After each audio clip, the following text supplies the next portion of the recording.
ظہور میڈیا کو سبسکرائب کریں اور بیل آئیکن پر کلک کریں تاکہ ہماری ویڈیو آپ کو حاصل ہوتی رہیں، اور اگر آپ کو ہماری ویڈیو پسند آئے تو لائک کریں اور اپنے کانٹیکٹس میں شیئر کریں۔ اعوذ باللہ من الشیطان الرجیم، بسم اللہ الرحمن الرحیم، الحمدللہ رب العالمین، الصلاۃ والسلام علی اشرف الانبیاء والمرسلین وعلی اہل بیتہ الاطیبین الاطہرین، اما بعد، السلام علیکم ورحمۃ اللہ۔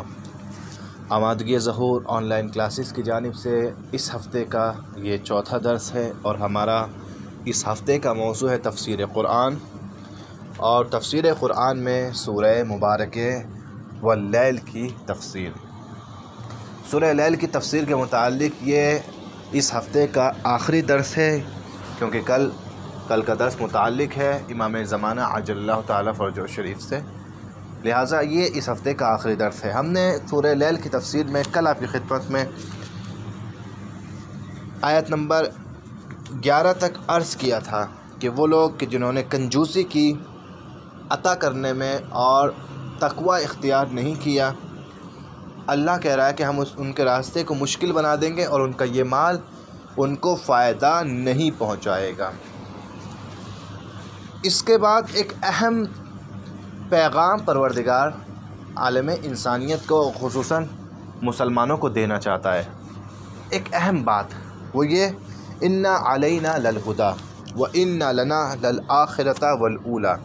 یہ دو آیتیں بڑی مشہور ہیں سورہ مبارکہ لیل کی، آیت نمبر 12 اور آیت نمبر 13 بڑی مشہور آیت ہے۔ اِنَّا عَلَيْنَا لَلْهُدَىٰ، ہدایت ہماری ذمہ داری ہے، قطعاً ہدایت ہماری ذمہ داری ہے، ہم ہیں کہ جو تمہارے لیے ہدایت کا انتظام کرنے والے ہیں۔ وَإِنَّا لَنَا لَلْآخِرَةَ وَالْأُولَىٰ، اور دنیا اور آخرت کے بھی ہم مالک ہیں، دنیا اور آخرت دونوں ہمارے لیے ہیں۔ یہ دو اہم آیتیں جو دو اہم پیغام اپنے اندر لیے ہوئے ہیں۔ اِنَّا عَلَيْنَا لَلْهُدَىٰ، یعنی قطعاً، بے شک، بالتحقیق ہماری ذمہ داری ہے کہ ہم تمہاری ہدایت کا اہتمام کریں۔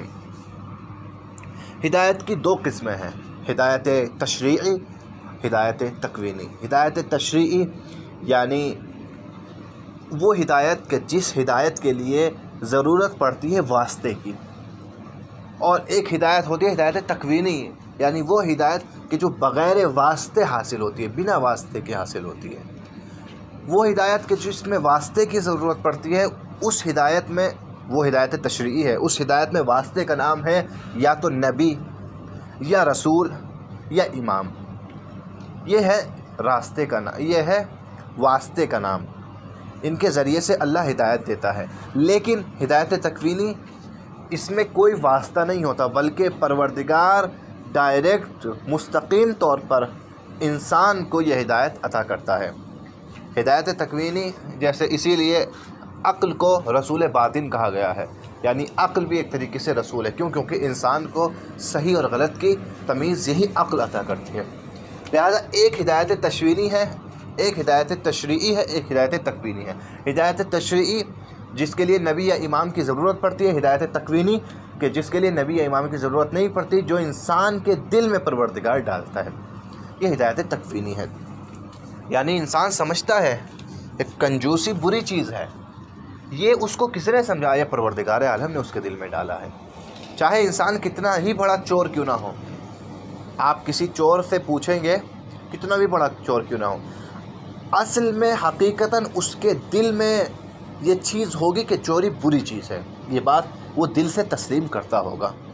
چاہے کوئی کتنا ہی بڑا گنہگار کیوں نہ ہو، چاہے کوئی کتنا ہی بڑا جو ہے جھوٹ بولنے والا کیوں نہ ہو، لیکن حقیقتاً دل سے وہ تسلیم کرتا ہوگا اس بات کو، چاہے لوگوں میں ظاہر نہ کرے، دل سے حقیقتاً تسلیم کرتا ہوگا کہ جھوٹ ایک بری چیز ہے، جھوٹ انسان کو نہیں بولنا چاہیے۔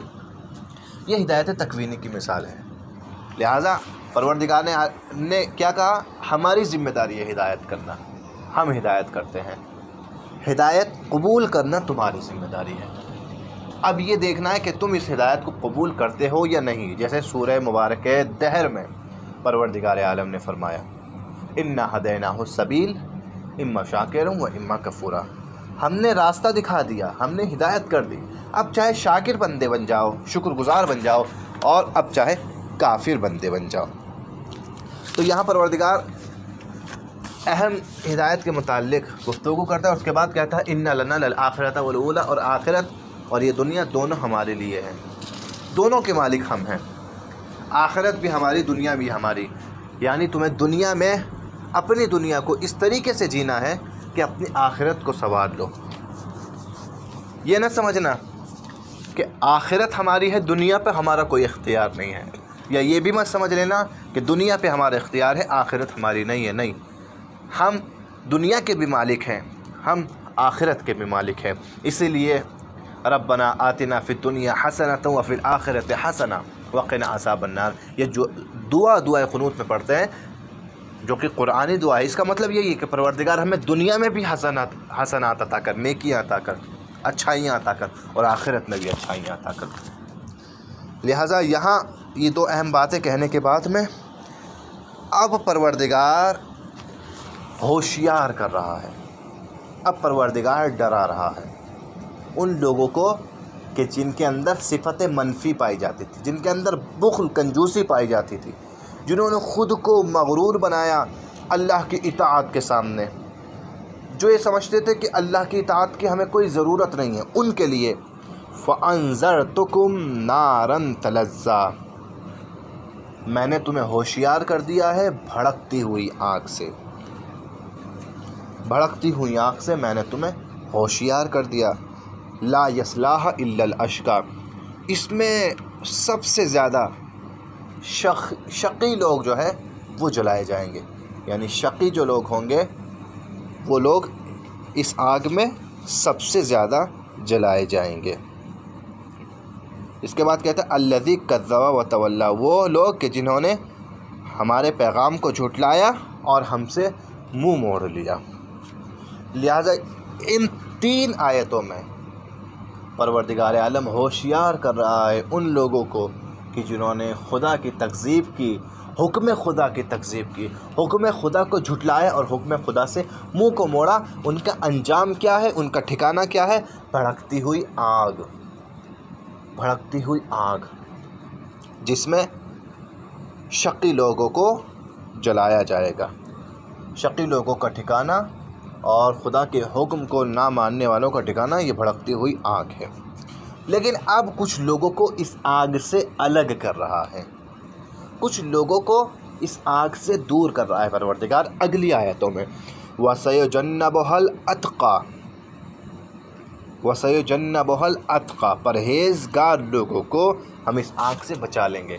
اتقیٰ افضل التفضیل ہے، یعنی جو سب سے زیادہ پرہیزگار ہوں گے، جو نہایت پرہیزگار ہوں گے، جو خالص پرہیزگار ہوں گے، ہم ان کو اس آگ سے بچا لیں گے۔ یعنی وہ لوگ کہ جنہوں نے خدا کے حکم سے منہ کو موڑا وہ جہنم میں جلیں گے، لیکن وہ لوگ نہیں جائیں گے جہنم میں کہ جو پرہیزگار ہوں گے، جنہوں نے تقوی اختیار کیا ہوگا۔ پہلی صفت ان کی یہ ہے کہ جو جہنم میں نہیں جائیں گے۔ پہلی صفت کیا ہے؟ تقوی، ان کی پہلی صفت ہے تقوی۔ دوسری صفت آیت نمبر 18، الذی یؤتی مالہ یتزکیٰ، جو اپنا مال اس لیے عطا کرتے ہیں تاکہ اس کے ذریعے سے پاکیزگی حاصل کریں۔